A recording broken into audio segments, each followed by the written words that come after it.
I told my fiancé that if his ex showed up at our wedding, I would leave. On our wedding night, he invited her anyway, thinking I wouldn't notice. I confirmed it, finished the event normally, then walked out. My husband did the one thing I told him would end our relationship right in front of everyone at our wedding. And now he's shocked I actually left him. 2 years ago, I caught him texting his ex every single night for 3 months. I only found out because his phone buzzed while he was in the shower and I saw her name pop up 4 times in a row. I didn't go through the messages. I didn't need to. The frequency alone told me everything I needed to know. When he got out, I handed him the phone and watched his face go from relaxed to guilty in about half a second. We talked for 5 hours that night. He swore nothing physical had happened. He said she was going through a hard time. Her dad had just gotten sick and he felt like he couldn't cut her off. I told him I believed him, but I also told him very clearly that there was one line I needed him to hold. She would not be at our wedding, not on the guest list, not as a +1, not standing outside in the parking lot. I told him if she showed up, I would walk out and we would be done. No argument, no second conversation, no explanation accepted. Done. He didn't hesitate. He looked me straight in the eyes and said, "She won't be there. I promise you I want to be honest." After that night, things actually got better. He was more present, more attentive. He cut contact with her, or at least I thought he did. We went to couples therapy for a few months and finished on a good note. By the time we got engaged, I genuinely felt like we had worked through it. I stopped bringing it up. I stopped checking. I trusted him. We spent 14 months landing the wedding. I'm not someone who dreamed about weddings my whole life, but I cared about this one. My dress was $2,400. The venue held 180 people. I did the seating chart myself. Every single table, every name, every card laced by hand. I knew exactly who was in that room because I had personally put each of them there. I had looked at that guest list so many times, I could recite most of it. Her name was never on it, not once. The ceremony was perfect. I cried during his vows, which I did not expect. He cried too, which I also didn't expect. We did our first dance to a song we had argued about for 2 months, and somehow it was exactly right.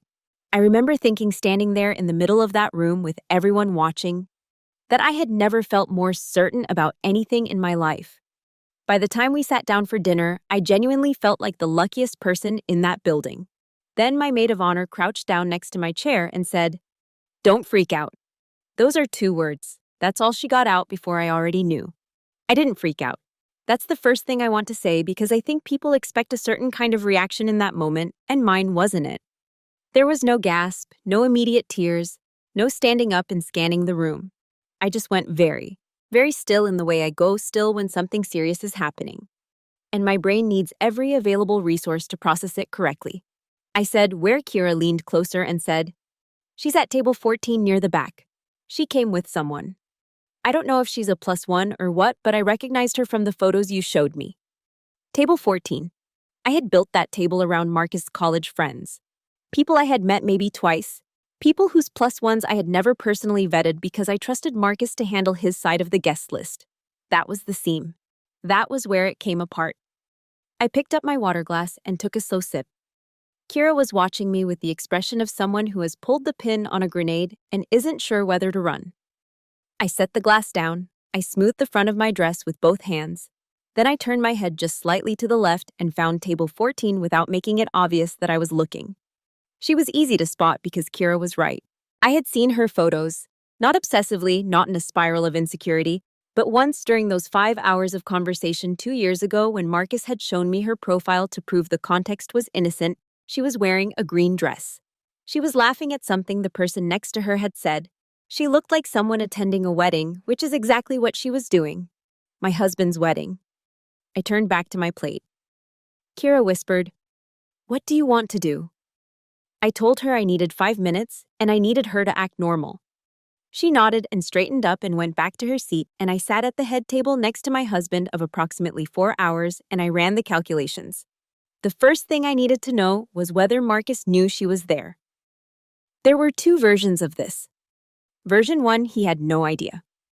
Someone on his side had added her without his knowledge, and this was a catastrophic failure of communication that he could not be held responsible for. Version 2, he knew he had made the decision weighted against the promise he made me, and decided she could be there as long as I didn't find out. The version that was true would determine everything that happened next.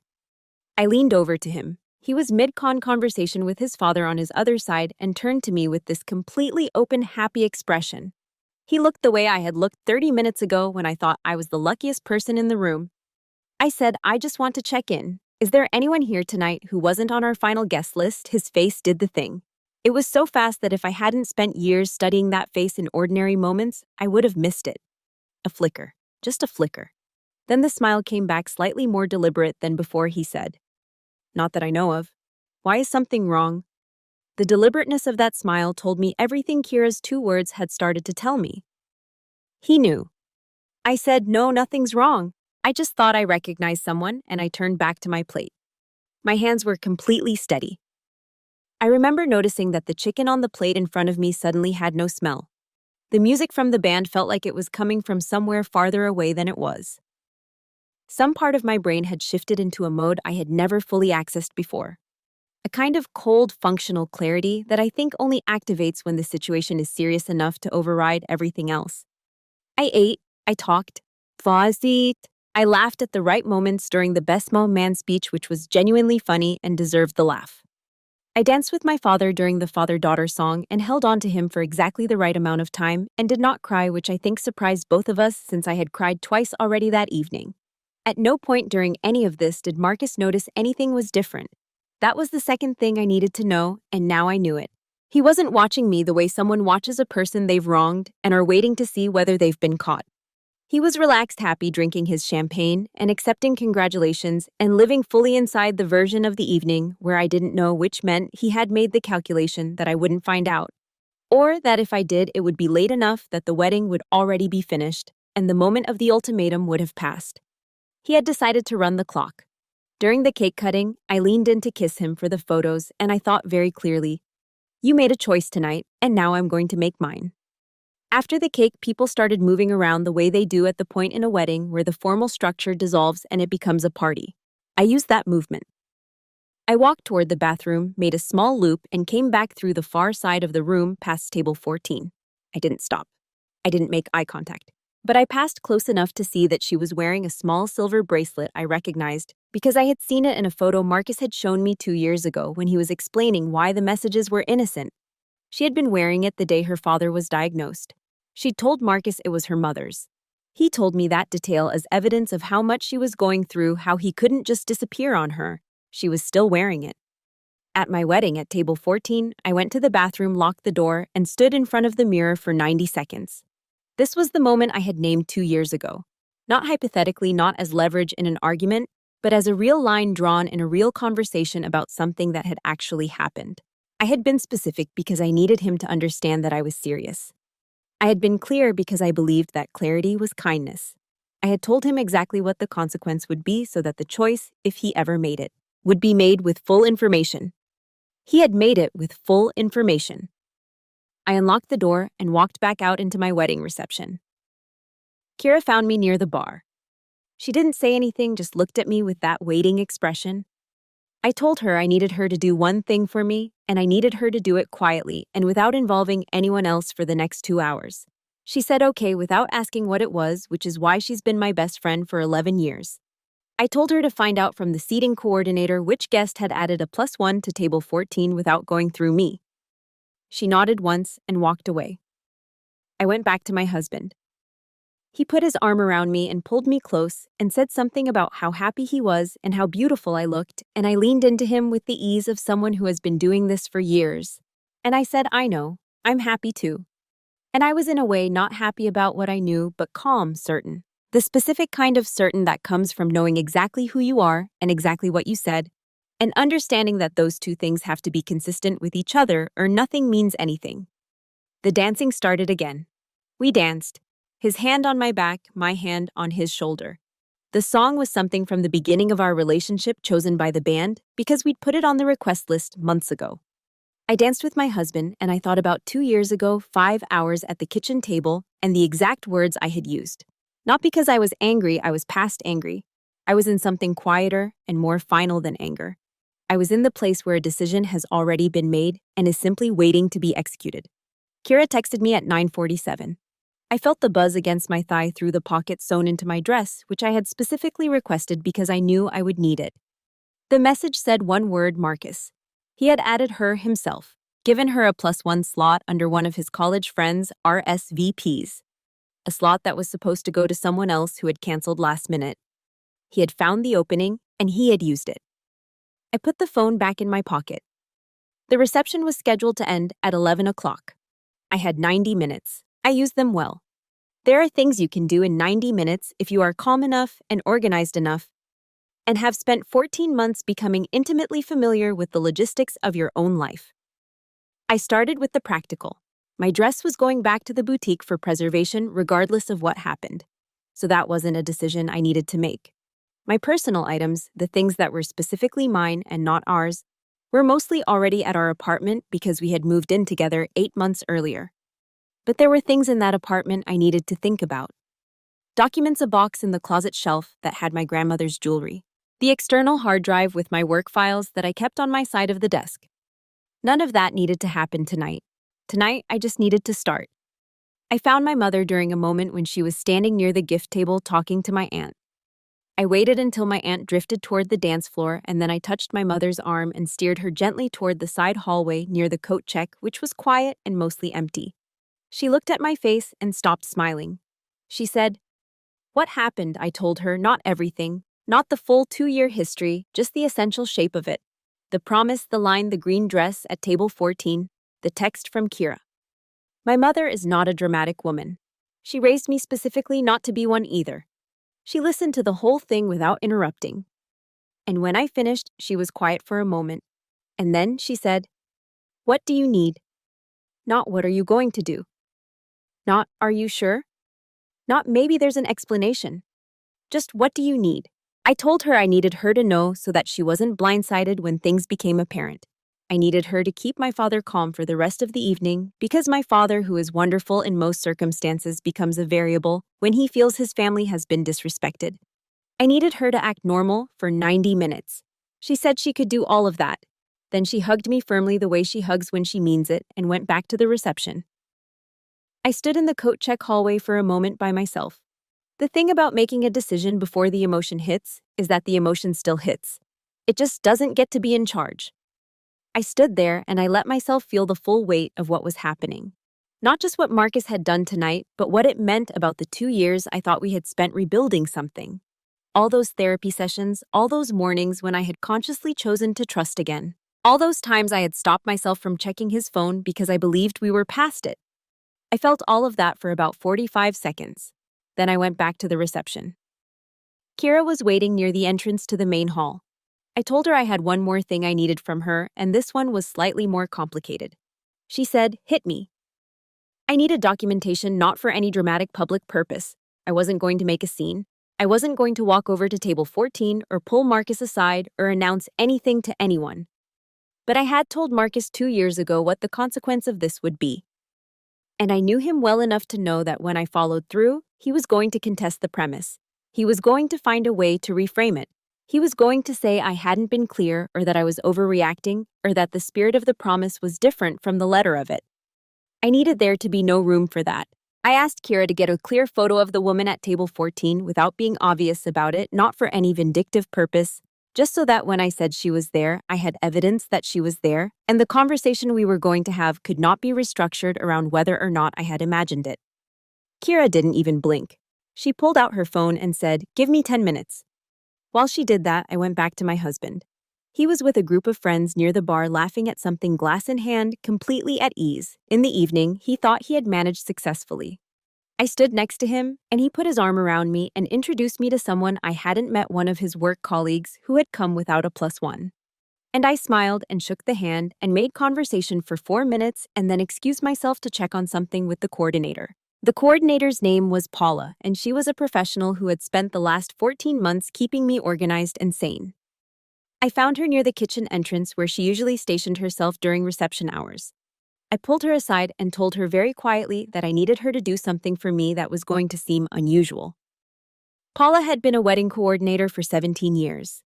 She had the expression of someone who had seen enough unusual things to have stopped being surprised by them. She listened. I told her that when the reception ended and guests began to clear out, I needed her to hold back one of the venue's cars for me. not the main car that was decorated and conspicuous and tied up in photographs and expectation. One of the secondary vehicles they use for vendor transport. I needed it available at the back entrance at 11 o'clock. She looked at me for a moment. Then she said, "Are you leaving tonight?" I said, "Yes." She said, "Does he know?" I said, "Not yet." Paula nodded once with the efficiency of someone who has internally filed an experience and moved on. She said the car would be there. She asked if I needed anything else. I said I didn't think so and thanked her, and she went back to her clipboard. At 10:15, Kira found me near the dessert table and slipped her phone into my hand with the screen active. The photo was clear. Green dress, silver bracelet, 3/4 profile, unmistakable. I texted it to myself, deleted it from Kira's phone per her request, and put my phone back in my dress pocket. At 10:30, I went to the bathroom again, this time with purpose. I took the veil off. Veil preservation was separate from dress preservation, and I had a garment bag for it in the bridal suite upstairs. I went up, put the veil away, changed my shoes from the ceremony heels to the flats I had packed in my overnight bag. Because I always planned for the reality of a long evening rather than the aesthetic of it. In the bridal suite, I sat down on the small sofa for 5 minutes. The room was quiet. The noise of the reception came up through the floor as a kind of low hum. I could feel the bass of the music more than I could hear it. I thought about Marcus at 26 when I met him, disorganized and funny and late to everything. I thought about the specific laugh he had when something genuinely surprised him. How it was slightly too loud and he always looked embarrassed about it afterward. I thought about the morning after the worst fight we ever had before the texting incident, when he'd gotten up before me and made breakfast and set the table and then sat there waiting. Because he didn't know how to apologize with words but always knew how to apologize with actions. I thought about 5 hours at the kitchen table 2 years ago when I had been honest with him about exactly what I needed, and he had looked me in the eyes and said, "She won't be there. I promise you." I sat with all of it for 5 full minutes. Then I stood up, checked my reflection, smoothed my dress, and went back downstairs to my wedding reception to finish the evening the way I had started it. Present, composed, exactly who I said I was. At 10:55, Marcus found me near the gift table and said some of the older guests were starting to head out and we should probably make the rounds to say goodbye. I said, "Of course," and we spent the next 30 minutes moving through the room together, thanking people for coming, accepting congratulations, posing for a few last photos. At one point, we passed near table 14. I felt him almost imperceptibly tighten for just a fraction of a second, the arm around my waist going slightly more rigid, and then deliberately relaxing. He thought we were going to pass close enough that I might see her. He was calculating whether to steer me differently. I steered us directly past, not toward her table, not to make anything happen, just to let him feel the full discomfort of walking his wife past the woman he had promised wouldn't be there. To let him understand on some level that if I had wanted to, this was the moment. And I was choosing not to because the moment I had chosen was mine and it would be on my terms entirely. We smiled at the people at nearby tables. I thanked a woman I didn't know for her kind words about the ceremony. At 11 o'clock, the music wound down. The lights came up slightly the way they do at the end of receptions when the venue is signaling politely that it's time. People began gathering coats and finding their cars. Marcus put his arm around me and pulled me close and said, "We did it." He was smiling. The relief in him was real and I could feel it. The specific relief of someone who had been holding something and was now putting it down. I looked up at him. I said, "I need to tell you something, but not here. Come with me." And I took his hand and led him toward the back of the venue, toward the coat check hallway where I had stood with my mother 2 hours earlier, which was empty now and quiet. He followed me without question, still smiling, still in the warmth of the evening. I stopped, turned to face him, let go of his hand, and I began. I had thought about what I was going to say for approximately 2 hours, and I had decided to say very little of it. Not because I didn't have things to say. I had an enormous amount of things to say. I had 2 years of things, 5 hours of kitchen table things, 14 months of wedding planning things, and an entire evening of watching my husband stand next to me in front of 180 people while the woman he had promised would not be there sat at table 14 in a green dress with a silver bracelet on her wrist. But I had learned something during those 2 hours of functioning normally through my own wedding reception, which was that the more words you use in a moment like this, the more room you give the other person to find a gap, a reframing, a place to insert an explanation that slowly reshapes the conversation into something you didn't intend. I wasn't going to give him gaps. I said I know she was here tonight. His face did the thing again. The same flicker I had seen at dinner when I asked whether anyone was there who wasn't on the guest list. This time it lasted longer because there was no recovery ready. He said, "What are you talking about?" I said. Her name clearly and without inflection. The flicker became something else. His jaw did a small thing, and then his expression settled into the one I had anticipated. The one that meant he had made the calculation that denial was still an option worth pursuing. He said, "She came with someone. I didn't invite her. I had no idea she was going to be there. I had prepared for this." Calmly, I took out my phone. I opened the text from Kira and turned the screen toward him. The photo was clear. Green dress, silver bracelet, table 14. I said, "I know you added her to the table. I know you gave her a +1 slot. I know when it happened and how." The color in his face shifted. Not dramatically, just enough. He said, "How do you know that I said that wasn't the conversation we were having?" He was quiet for a moment. I watched him cycle through options the way I had watched him do it at the dinner table. The rapid internal processing of someone who is trying to find the version of events that cost him the least. I had seen this before.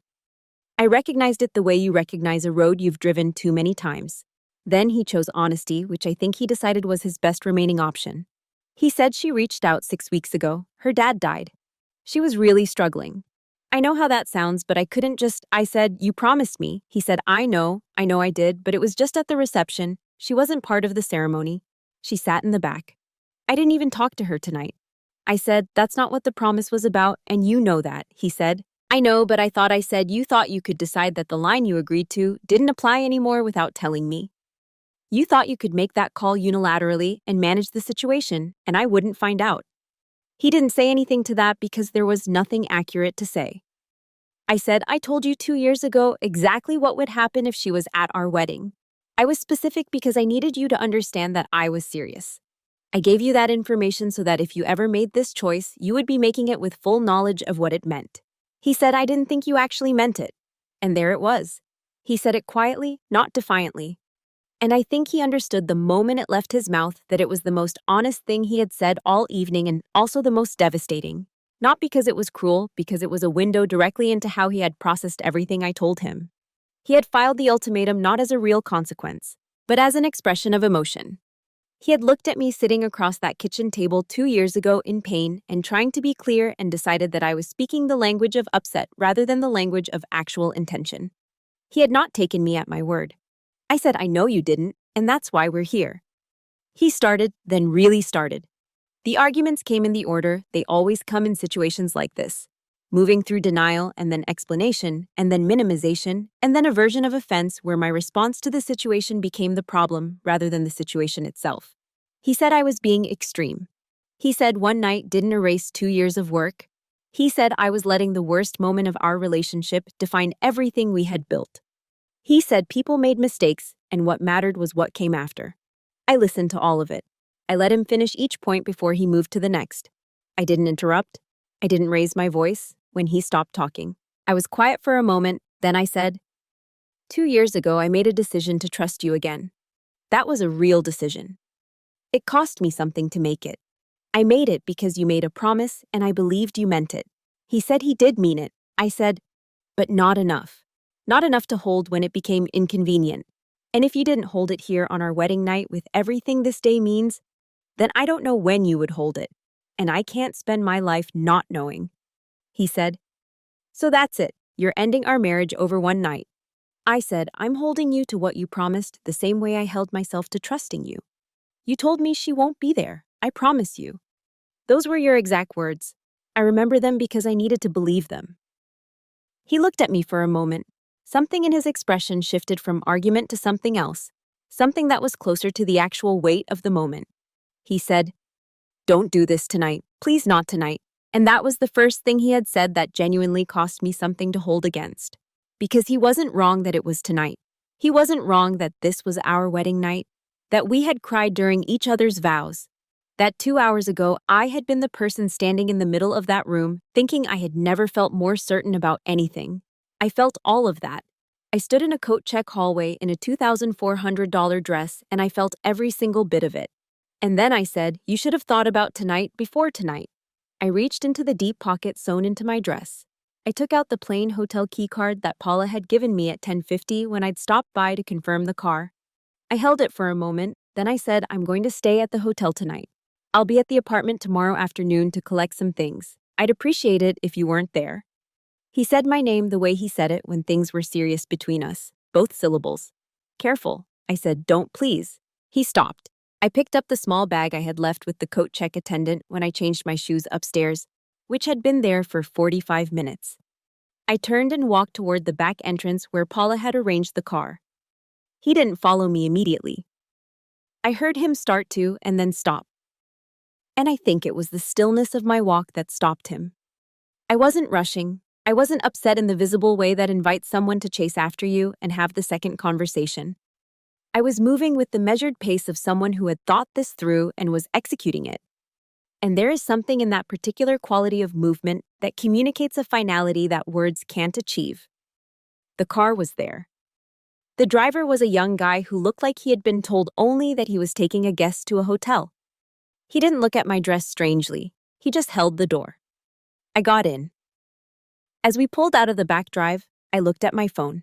3 texts from Marcus in the 90 seconds since I'd walked away. I read all 3. They moved through disbelief and then hurt, and then something that was almost pleading. The specific tone of someone who has just realized the ground shifted and is trying to find their footing. I put the phone face down on the seat beside me. The city moved past the window. It was late enough that the streets were mostly quiet, just the occasional cab. The blue light of a late-night restaurant through a window. The ordinary nighttime life of a city that had no idea what had just happened inside a wedding venue on the east side. I watched it pass. I had done exactly what I said I would do. Not in a way that performed it for an audience, not in a way designed to punish or humiliate. I had simply held the line I had drawn in a moment of absolute honesty 2 years ago. And I had held it with the same quietness with which I had drawn it. That didn't make it small. It was not small.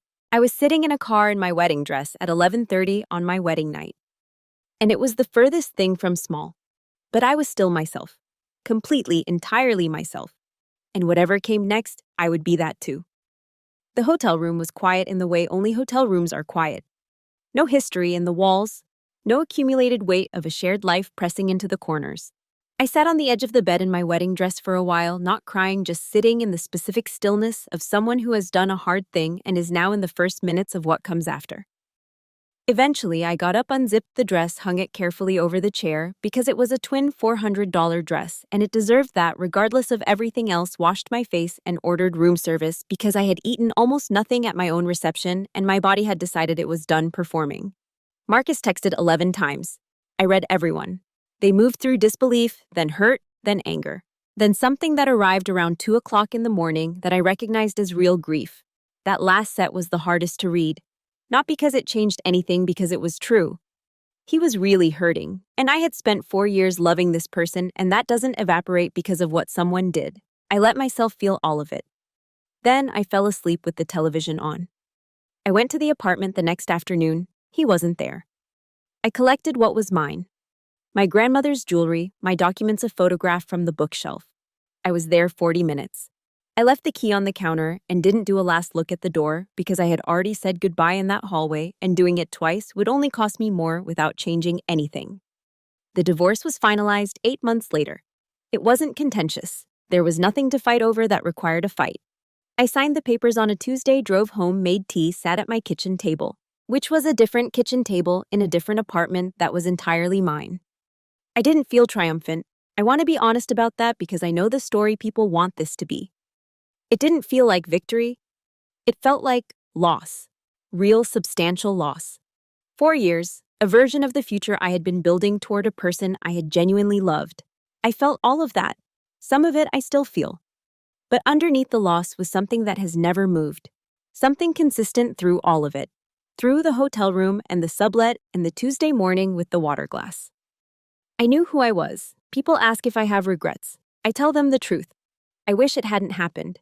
I wish he had held the promise. I wish the certainty I felt during our first dance had been built on something real.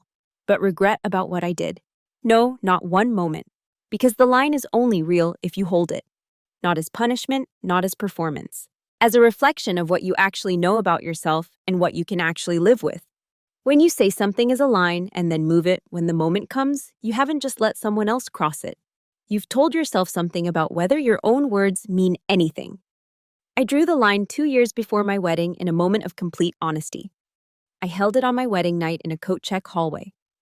Those two moments have to be connected, or neither of them means anything. Marcus decided I didn't really mean it. I did. And being exactly who I said I was on the hardest night of my life is the one thing I have never once questioned. Everything else I can live with. That part I can be proud of.